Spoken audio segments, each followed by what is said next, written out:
Jeunes et développement durable, un mariage d'avenir. Aujourd'hui, plus de 700 adolescents genevois ont participé à un parcours éducatif à Palexpo, organisé par l'association Euphoria.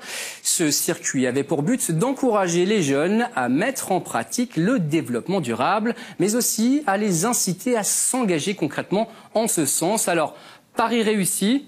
Écoutez la réponse dans ce reportage de Marine Vazina et David Ramseyer.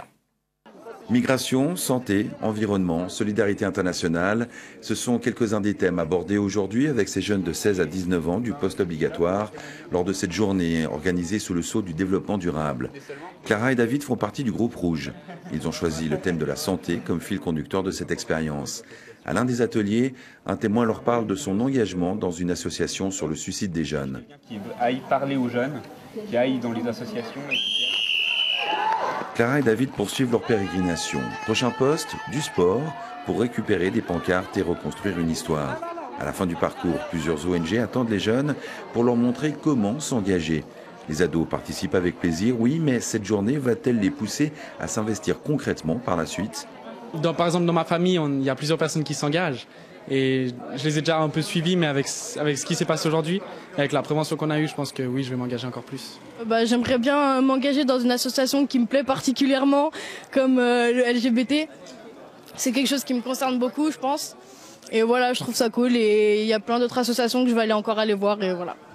Le parcours, d'une durée totale de 3 heures, a été conçu de manière ludique entre témoignages, jeux et informations. Les bénévoles, presque aussi jeunes que les participants, les accompagnent tout au long des circuits. Ils ont un seul objectif en tête, qu'ils partagent la même motivation qu'eux. On espère qu'il y aura au moins peut-être 10% qui vont vraiment commencer à s'engager. Mais ce qu'on veut vraiment, c'est avoir un changement de mentalité.